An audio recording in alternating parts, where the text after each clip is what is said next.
Acho que a gente pode iniciar agora, João. Uma boa tarde, uma boa noite, um bom dia a todos que estão nesse canal. Aqui é um canal organizado pelo FONASC, Fórum Nacional da Sociedade Civil dos Comitês de Bacias, uma organização que atua no âmbito da política nacional de recursos hídricos, monitorando, capacitando e representando os interesses da sociedade em vários comitês e órgãos colegiados de decisão sobre as águas.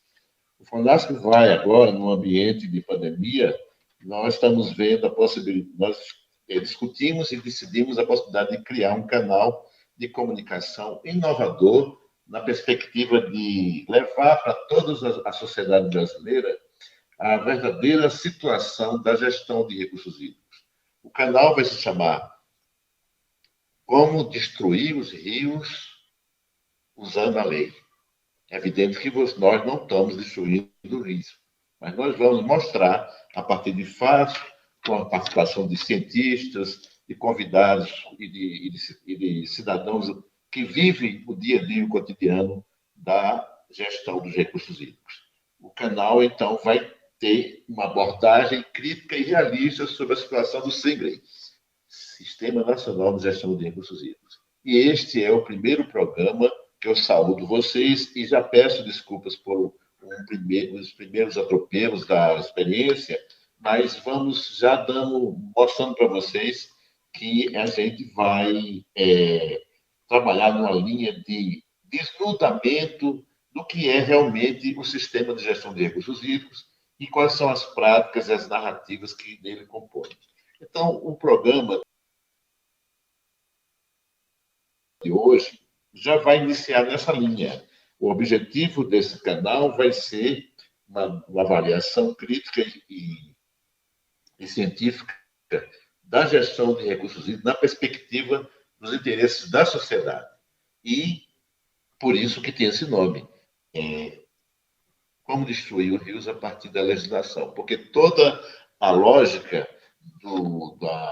das narrativas, discursos e práticas que acontecem na gestão de recursos hídricos acontece fundado numa legislação de uma política pública instituída em lei. E essa política pública instituída em lei, ela norteia essa legislação e todo um conjunto de institucionalidade, ela norteia práticas e pensamentos e narrativas e discursos.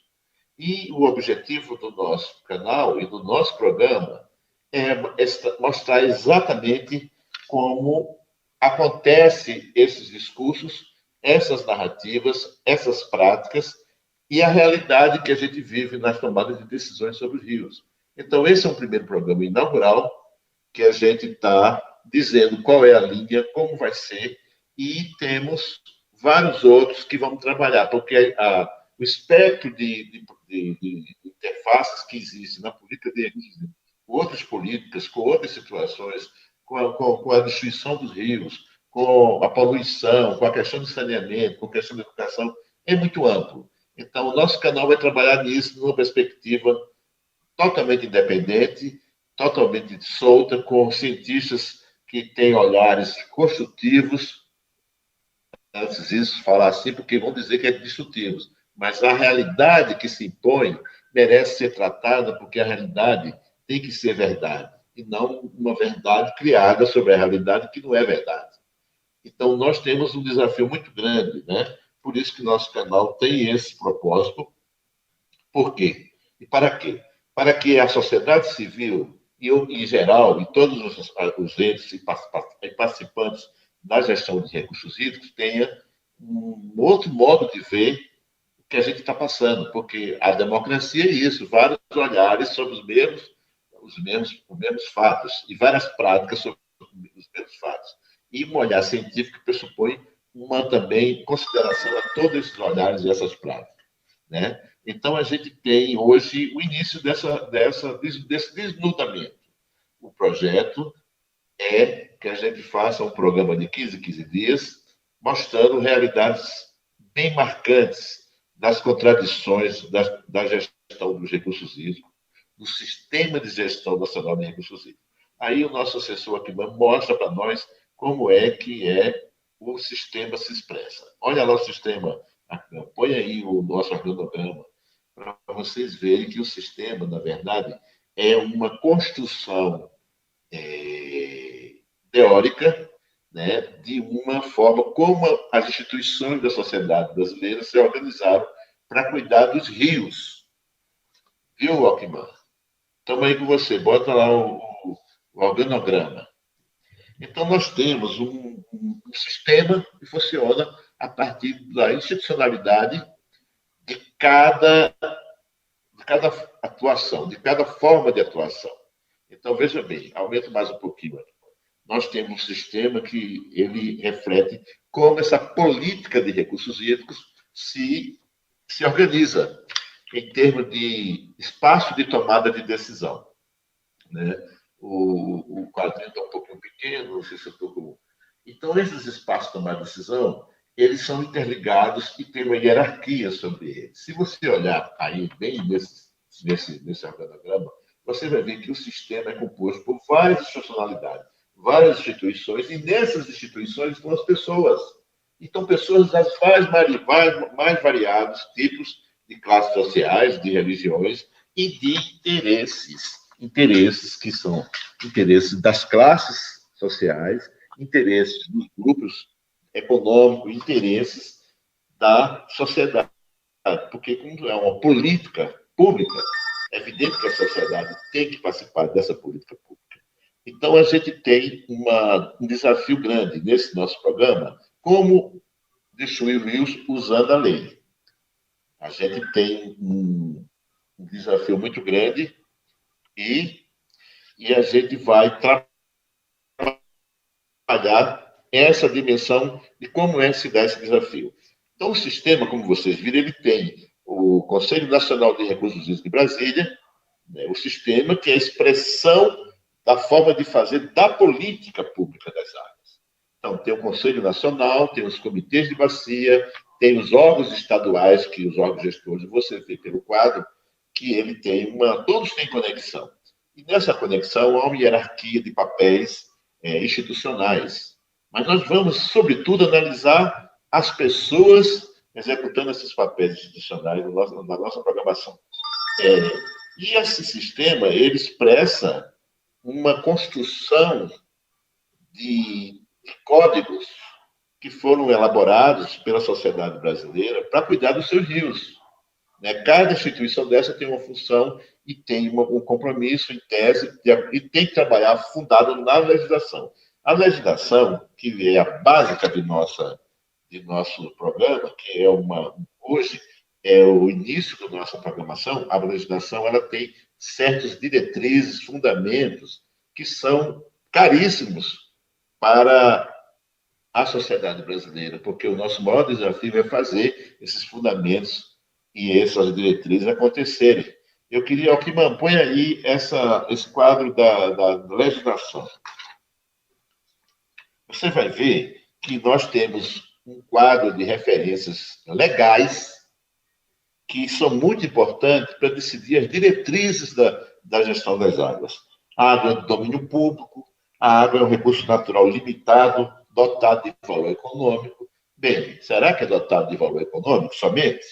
Né? Em situações de escassez, o uso prioritário dos recursos hídricos é o consumo humano e a desiletação de animais, e seus fundamentos dessa política.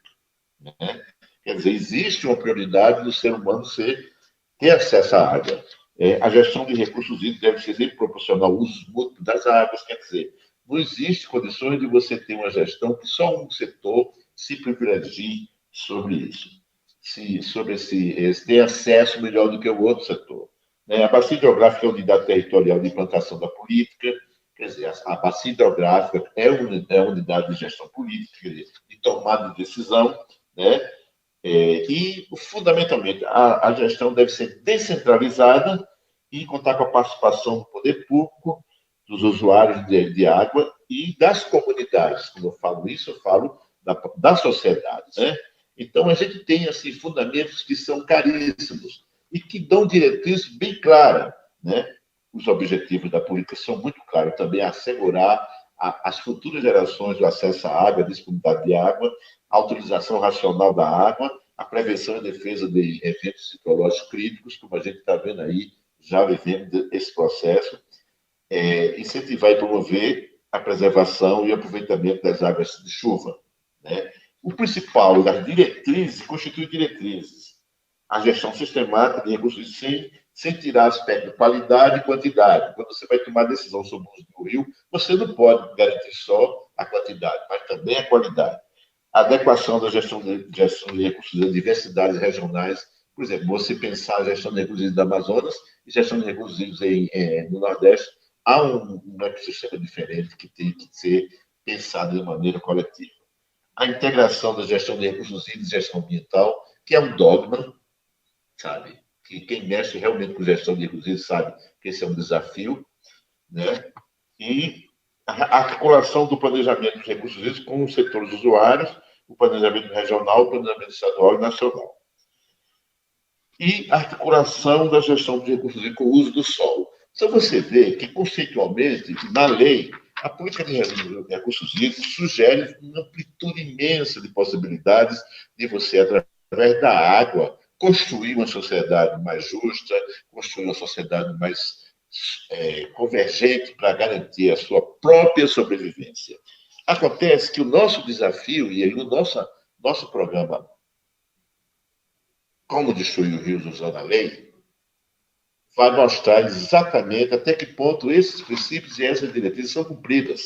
E, como vai ser na dinâmica do rio, não vai ser somente eu, vai ter também a participação de vocês, usuários, trabalhadores, ONGs, gente do governo, dando o seu like e dando também, entrando no chat, pedindo, dando informação, ou sugerindo, ou criticando, né? Mas a fala principal, dando esse pano de fundo dessa proposta, que tem uma finalidade de construir, melhorar o pensamento filosófico e o discernimento sobre os processos de tomar decisão sobre a água,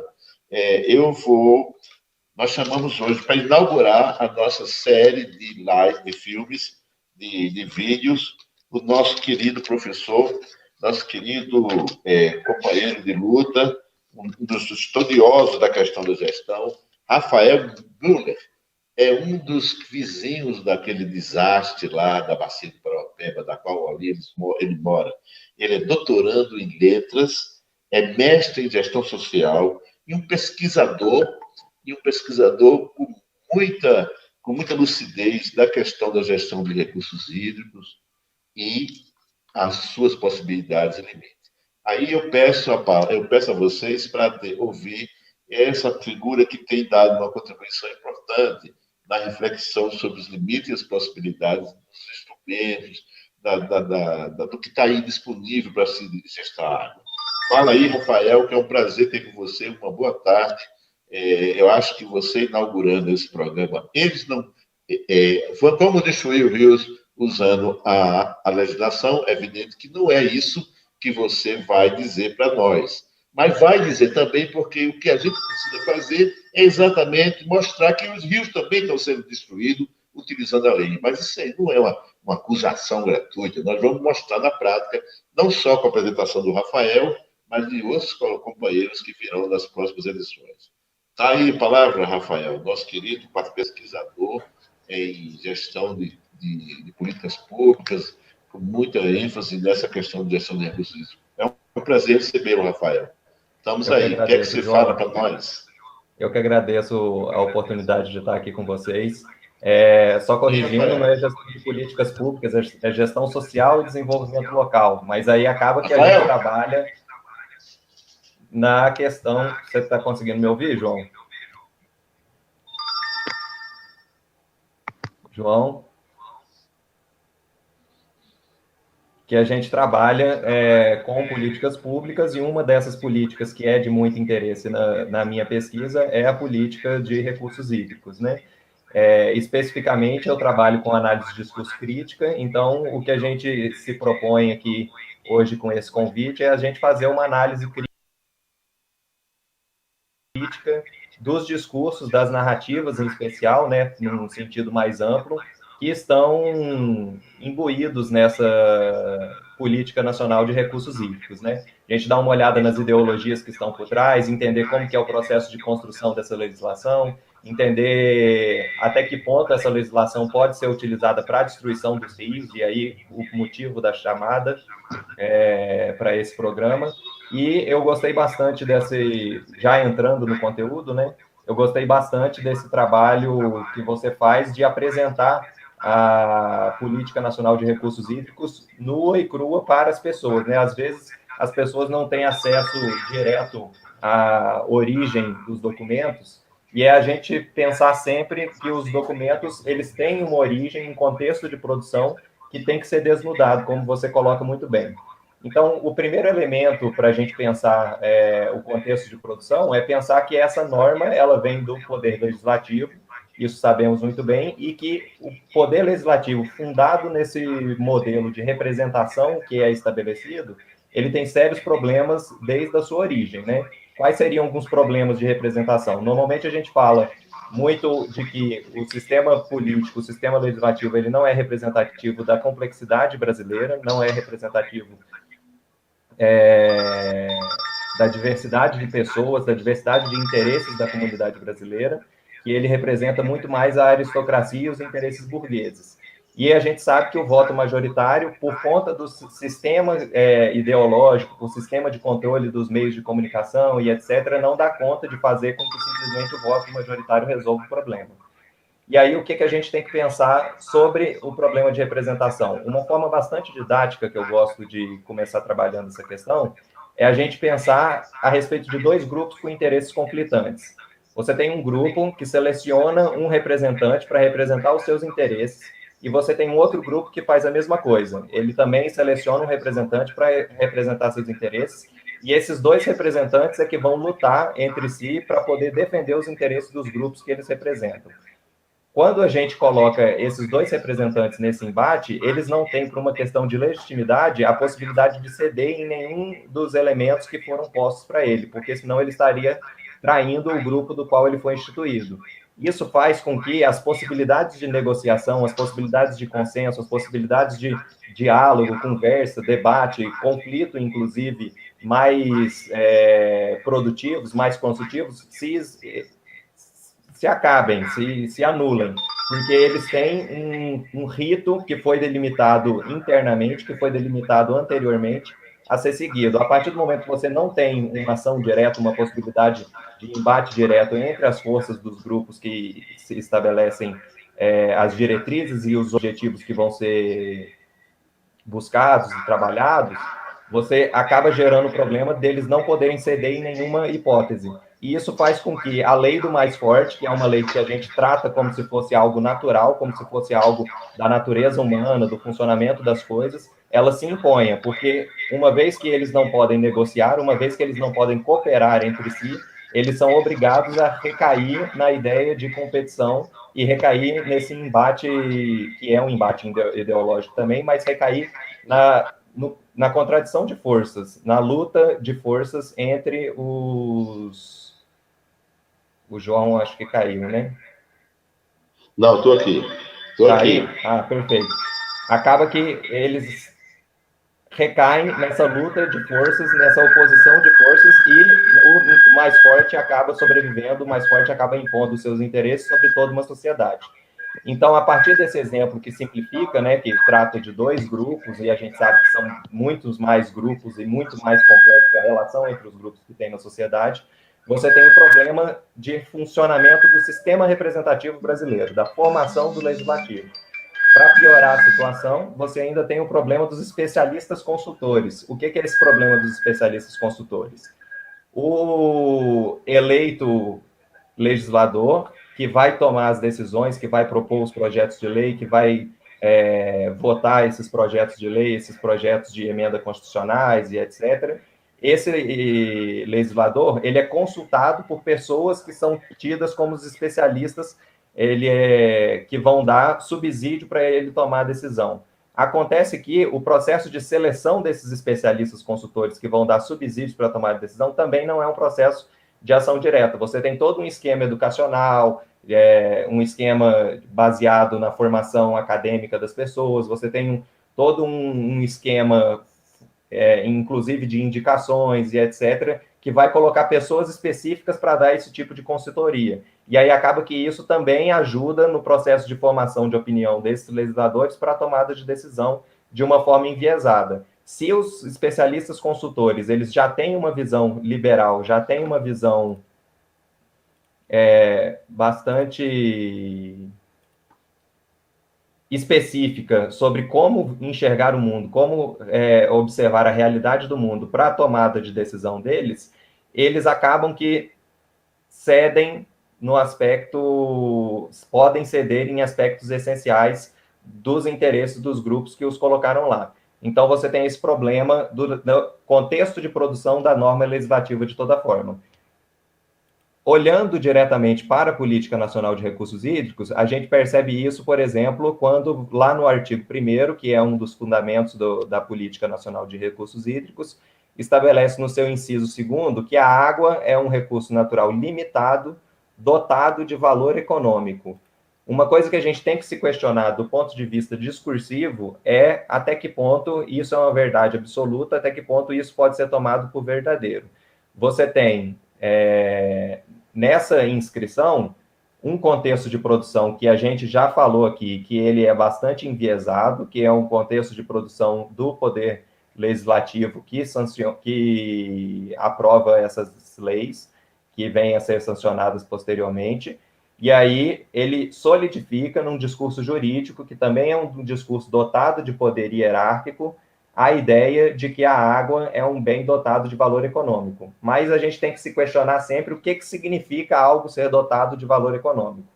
Se a gente vai para o campo das ciências econômicas, um discurso comum que surge com bastante frequência é de que o valor econômico das coisas é dado pela escassez. E isso não é uma verdade de forma alguma.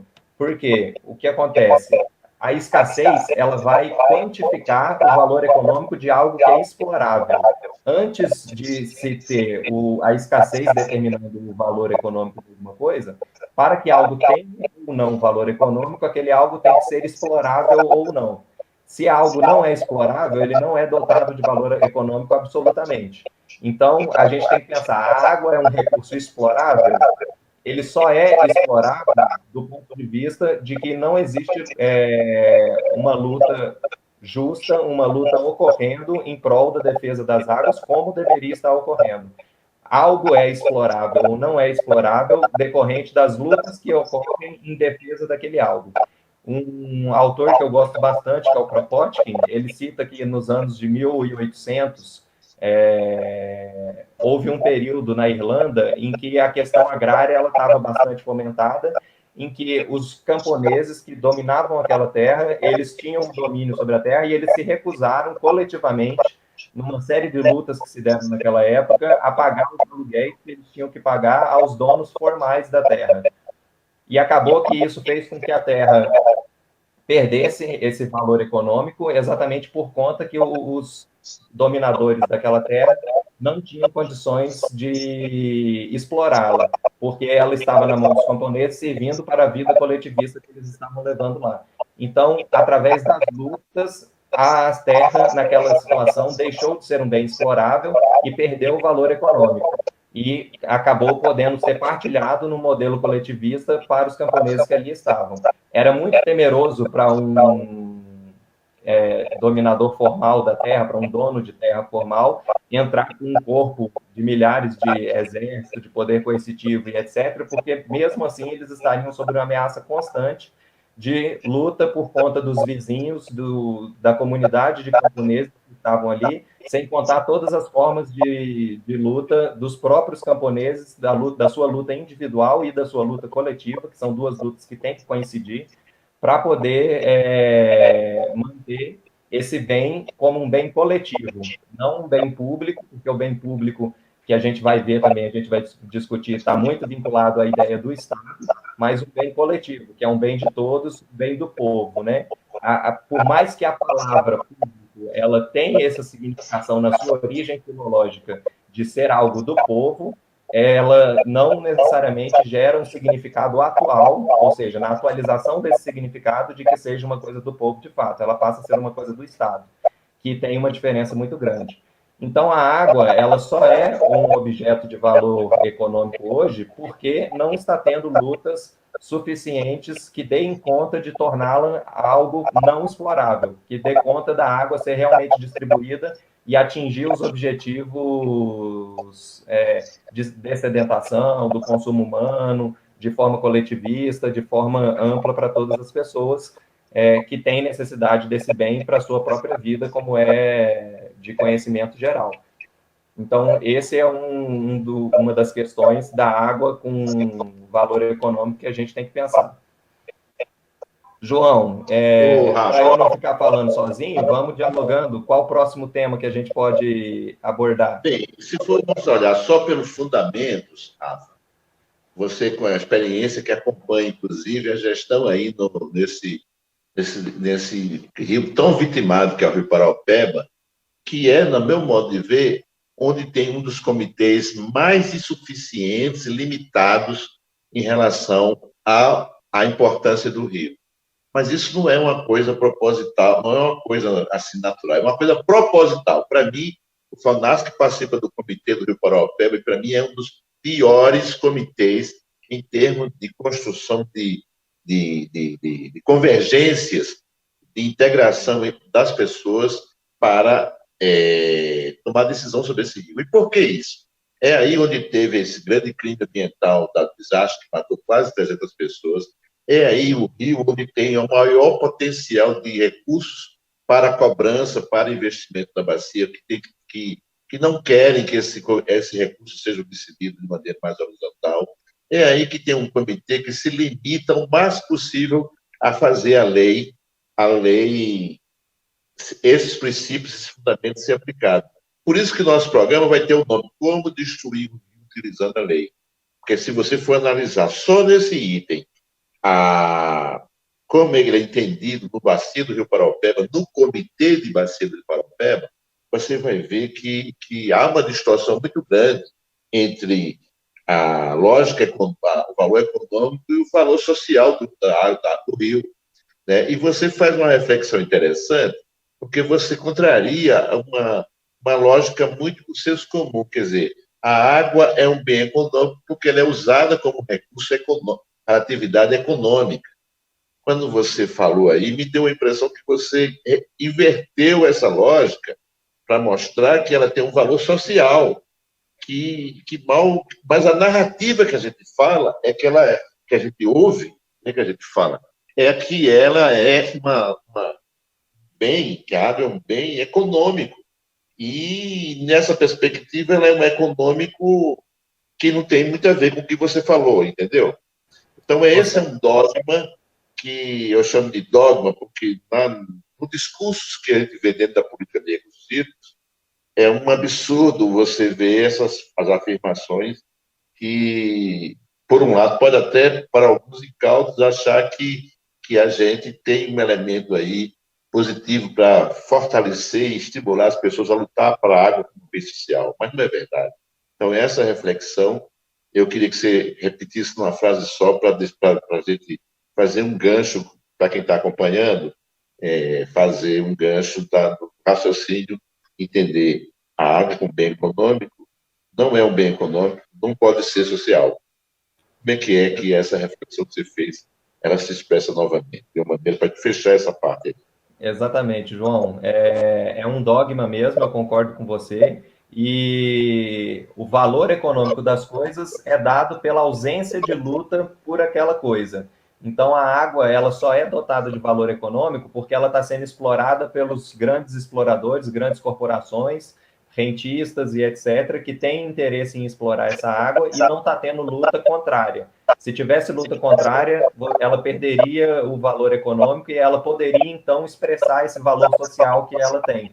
E eu diria até mais, não só um valor social, mas um valor ambiental, que isso é notoriamente conhecido nosso, um valor ecológico, no sentido de relação entre humanidade e meio ambiente, um valor ecossocial e ambiental essencial da água que tem que ser resgatado, que tem que voltar à tona, voltar a ser apresentado antes do valor econômico. O valor econômico é algo que é construído pela sociedade, construído pelos exploradores, para fazer a gente acreditar que a água é um bem explorável, que a água é explorável por eles, para o bem deles, para o lucro deles, né? Então, a gente tem que subverter esse dogma, e é um dogma mesmo, porque dogma é toda aquela afirmativa que é tomada como verdade absoluta e não é questionada. E a gente está fazendo exatamente esse movimento de questionar, no contexto de produção desse dogma, que a água não é algo com valor econômico dado a priori. Ela está com valor econômico atual e isso tem que ser subvertido, a gente tem que resgatar o valor ecossocial dela. Ô, Rafa, eu acho que o nosso programa de hoje só se a gente vai ficar nos fundamentos, porque são tantas reflexões que é possível que dá fundamento, às vezes é equivocado para as práticas que estão aí. Você está aí, bem pertinho do crime ambiental que matou quase 300 pessoas, a barragem do Rio Paraopeba, né? Você está aí nessa região, e você sabe o que é que isso, como é que esses equívocos conceituais que se introjeta, né, na cabeça das pessoas levam elas a serem omissas, ou então indecisas, ou então, assim, questionadoras, né? Eu estou tentando pegar a última reunião do Comitê de Bacia do Rio Paraopeba, onde você está aí. Você não sabe a baixaria que foi essa reunião. Exatamente porque, quando acontece algum comportamento da sociedade civil dentro do comitê lá, que vem dentro de uma lógica, que desmonta essa lógica tão utilitarista da água, o nível de agressão às representações da sociedade civil foi de uma maneira estupidamente como é que diz? Inaceitável. E eu vou trazer depois esse filme para vocês verem, por isso que o nosso programa vai ser um programa muito pé no chão. Apesar da gente fazer reflexões que vai ao ponto das possibilidades da nossa rica e linda imaginosa cabecinha, na prática, a gente está no pé no chão, porque nós estamos vivendo exatamente como a sociedade cria um conceito, cria um pacto, mas é um pacto estratificado, onde uma parte da sociedade não entra nesse pacto, e quando entra, existe toda uma lógica de dominação que estão dentro dos comitês de bacia, que a gente vai desmontar isso nos próximos programas. Tem muita gente enganada. Qual o objetivo final? É que a gente tem que mostrar que o sistema de gestão de recursos hídricos está tentando desmoralizar a ideia de força social. O sistema de gestão de recursos hídricos, da forma como está organizado, ele criou um tipo de construção de contratos entre vários segmentos sociais que desmoraliza a força dos movimentos sociais latentes que existem na sociedade. Então, eu acho muito feliz essa sua reflexão. O artigo 3 dos fundamentos da Lei das Águas, da política de água, fala que em situação de escassez, o uso prioritário dos recursos é o consumo humano e a desertização do animal. Essa frase ela está enfrentando uma série de bater na muralha da realidade. Nós temos uma questão seríssima, que é o saneamento no Brasil, e onde a gente tem o abastecimento de água caríssimo. Nós temos uma situação de esgotamento sanitário deficiente. Nós temos, em regiões do Brasil, uma luta para ter água para beber, para ter acesso à água. Não só a situação das pessoas, mas também a natureza, a ecologia como usuário da água, como integrante dessa dimensão holística do que é a água. Então, a lei ela não passa bem longe da questão da água como bem muito maior. Ela tenta levar a gente a acreditar que a água é um bem econômico para ser útil para a atividade econômica. Mas eu não acredito que nenhuma lei possa ser feita para isso só, sobretudo quando usa um bem que não tem condições de ser classificado a partir de uma lógica sozinha. A lógica econômica, a lógica, tem várias lógicas que permitem a água se vivenciar com a água. Inclusive a questão cultural, da religiosidade que a água tem, a mística que a água tem, a divinidade que é a própria água. Né? Então, a gente tem um artigo 3, que em situação 6, essa dimensão ela é muito pobre em relação a isso que eu estou falando para você. Como é que você vê essas narrativas? Está entendendo? Sim, João, isso é um segundo passo, né? A gente conversou inicialmente sobre o contexto de produção dessas narrativas, que é o contexto legislativo, com problema de representação, e esses dogmas que foram inseridos nos dispositivos constitucionais, não, nos dispositivos legais da Política Nacional de Recursos Hídricos.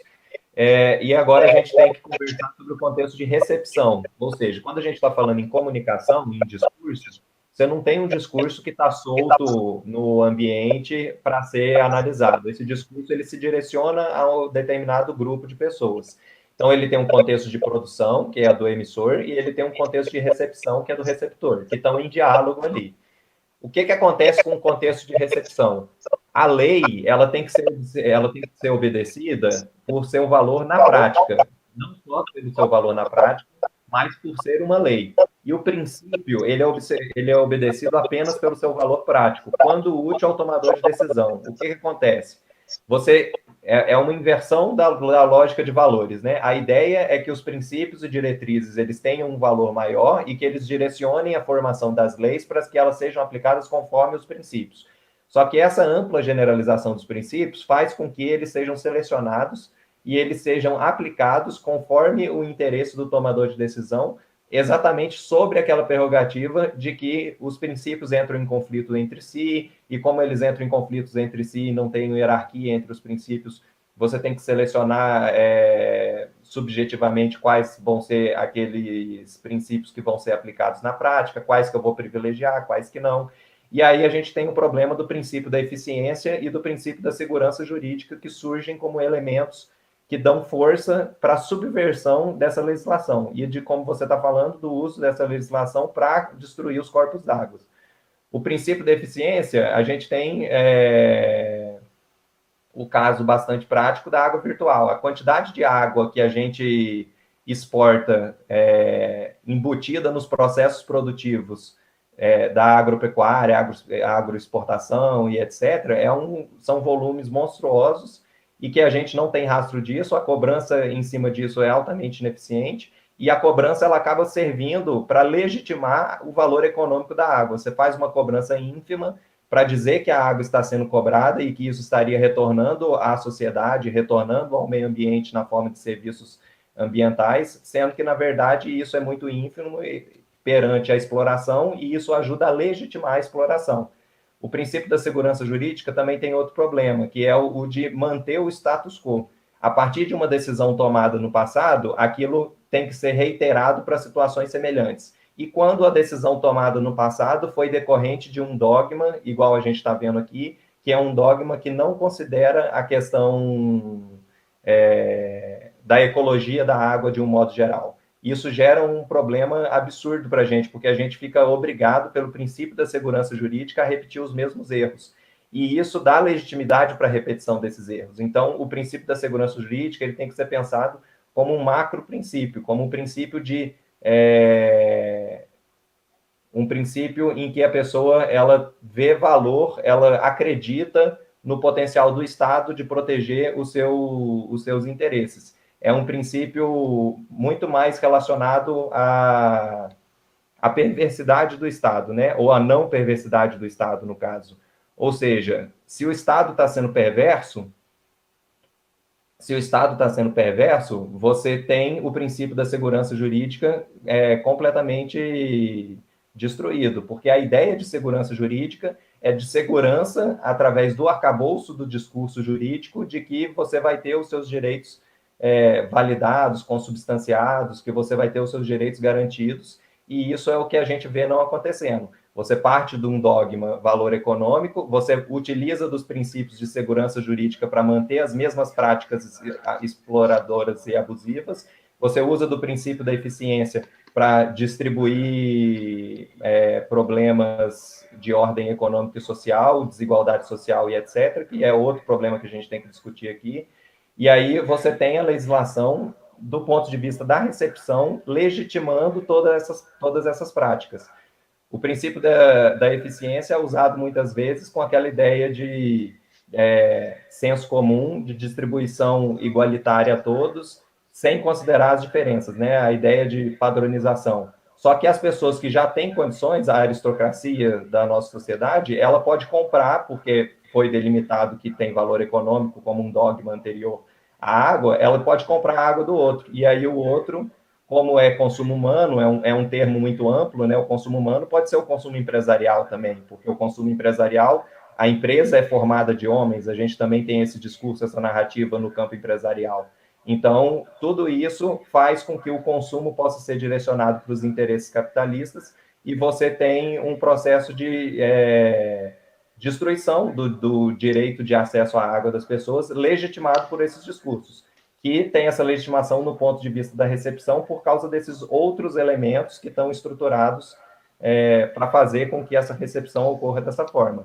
Então, a pessoa acaba seguindo o que está previsto numa lei de forma crítica, porque está previsto na lei daquela forma, é um valor econômico mesmo, e a lei foi feita para ser seguida pelo fato de ser lei. Eu não preciso... E os princípios mais basilares, que seriam princípios de dignidade humana e etc., eles podem ser flexibilizados. Essa ideia torta de que os princípios podem ser flexibilizados e que a lei não pode ser flexibilizada está muito inverso, né? Então, da mesma forma que a gente inverte a lógica do que significa valor econômico, a gente inverte a lógica do que significa princípios e leis. Como assim os princípios que vêm antes das leis, eles podem ser flexibilizados e as leis não têm que ser seguidas rigidamente?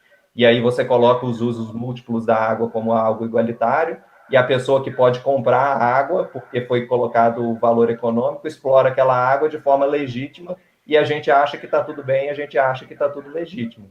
E aí entra a questão da necessidade de participação social enquanto luta social, E o que significa participação social e luta social? Significa ação direta. Ação direta é tomar controle sobre os mecanismos de definição das políticas públicas de água, de definição de como vai se dar essa gestão, que não é o que acontece. O que a gente tem nos comitês, como você estava bem relatando, é um sistema representativo falido, em que você tem uma pseudo-representação, que se a gente fosse pegar os teóricos sobre participação social, Sherry Arnstein, por exemplo, eles tratam isso como terapia. Terapia é aquela situação de participação em que você não tem uma participação real, você coloca algumas pessoas pseudo-representando os interesses da comunidade para dizer que elas estão representadas, só que eles não representam de forma alguma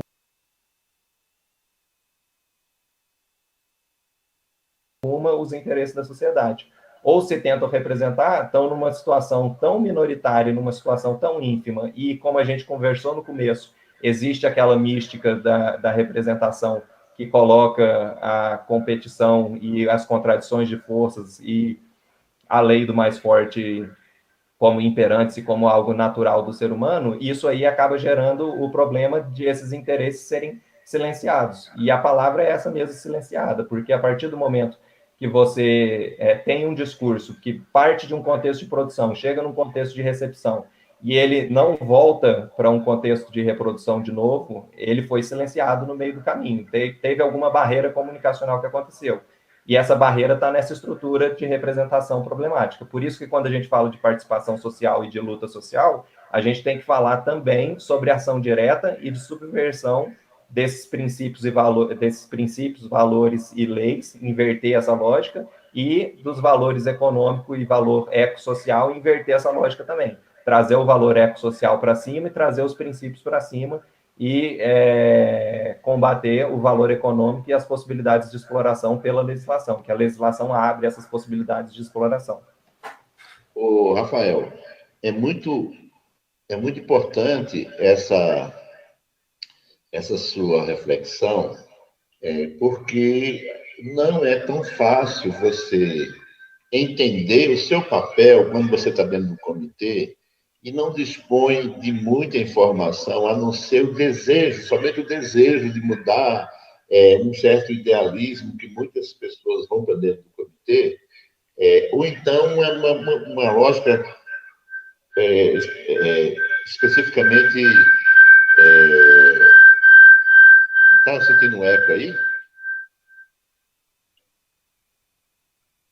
Alô? Uma lógica muito funcionalista. Eu estou ali, a dimensão da representação passa a ser uma lógica de briga por coisa imediata. Você não está ali representando o social. Na prática, nós estamos vivendo, nos comitês de bacia, uma desconstrução da representação, uma desconstrução do conceito de social. Né? Então, eu acho que nós temos muita coisa ainda para refletir. Eu queria que os ouvintes desse canal se posicionassem. Os comitês de bacias estão vivendo exatamente essa dimensão contraditória entre a prática e a realidade, especificamente a sociedade civil que está ali, e resgate dali as pessoas sérias da sociedade civil, que não se inebriaram, não se bebedaram por essa ritualidade do comitê e desse contrato social, a ritualidade desse contrato social, e elas estão começando a dizer que isso que você fala, essa desconstrução que você tão bem elaborou, tenta expressar, não pode afetar as pessoas que estão representando a sociedade civil, sobretudo as ONGs dentro do comitê. E aqueles que se deixam levar por isso, elas tendem a cair numa grande frustração. E o FONASC, apesar de estar aí dentro desse conceito, dessa estrutura, nós estamos promovendo essas lives e esse programa exatamente para mostrar para a sociedade que ou a gente realmente entra no comitê com uma atitude de desconstruir essas lógicas perversas do valor econômico da água, do acesso à água numa perspectiva funcional, sem ter essa outra dimensão do seu caráter ecossocial, a gente vai pensar assim, muita gente que está em comitê de bacia vai dizer assim, eu perdi meu tempo. Ou então me dei bem. Entende? Então, eu penso que o nosso programa, que já tem quase 50 minutos hoje, ele não poderia tratar dessas questões, dessa perspectiva nova que estamos trazendo para a discussão para a comunidade de recursos hídricos, sem gastar esse tempo, porque é muito sério o que está acontecendo. Está acontecendo uma desconstrução da participação social, uma desmoralização da participação social através da água, através da gestão dos rios. Eu queria pedir a nossos ouvintes e todos que vão acompanhar esse canal que podem entrar no chat e fazer comentários para a gente responder no próximo programa. A gente vai tratar no próximo programa dos objetivos da Política Nacional de Recursos Hídricos. Nessa perspectiva crítica e desconstrutora, uma perspectiva desconstrutora de que há uma diferença muito grande entre os objetivos de uma política pública e um objetivo de uma política que não está sendo pública. Tá, entenderam? Então, a gente tem um compromisso de voltar com esse programa com uma nova live, fazendo essa desconstrução desses conceitos equivocados da dimensão política da água, a dimensão da política da água como instrumento de uma política pública. Nós vamos trabalhar agora, no próximo programa, a água como instrumento de uma política pública. Como isso é construído no senso comum, como isso é construído na lógica da dominação e como isso pode ser construído na lógica da sociedade. Então, eu queria demais agradecer a sua participação hoje. foi muito rica. Essa vai ser a linha do nosso programa. Você está convidado a, a participar do próximo programa. E quem gostou, dá o like aí. E a gente não ganha dinheiro com isso, mas todo mundo que faz isso fala assim, dá um like aí. Quem sabe o Fonasc vai ter uma fonte de renda para pagar as nossas assessorias, sobretudo essa do Aquiman, agradecer o Aquiman, a nossa assessoria técnica, que possibilitou a primeira live do programa do canal do Fonasc. Como destruir os rios utilizando a lei. É evidente que quem assistiu esse programa vai ver que nós não estamos ensinando ninguém a destruir os rios. E acho que cada vez que passar, o nosso programa vai ser melhor.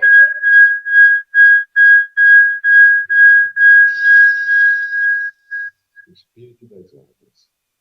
O nosso programa vai ser melhor. Muito obrigado, Rafa. Obrigado ao Aquiman pela assessoria técnica e até a próxima live daqui a 15 dias. E vamos trazer o filme e vamos falar mais sobre o Paraopeba, que é o rio onde você está. Todo entrevistado que vier aqui vai trazer uma novidade do seu rio. E o seu rio está dando muito problema para a gestão. Tudo que você está falando aí, multiplicado por 1000, tem sido uma desgraceira para aquele rio Paraopeba, sabe? E quando a gente fala o rio Paraopeba como ser vivo, mas são as pessoas que estão junto dele também que estão sendo vitimadas. Um grande abraço e muito obrigado pela sua participação conosco no programa Como Destruir os Rios Usando a Lei. Muito agradecido, Rafa.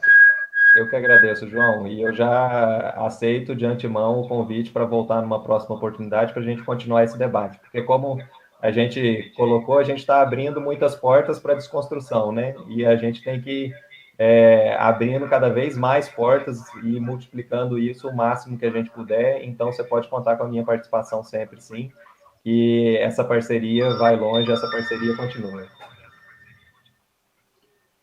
Valeu, Alquimã. Muito obrigado aí pela caminhada. Até mais.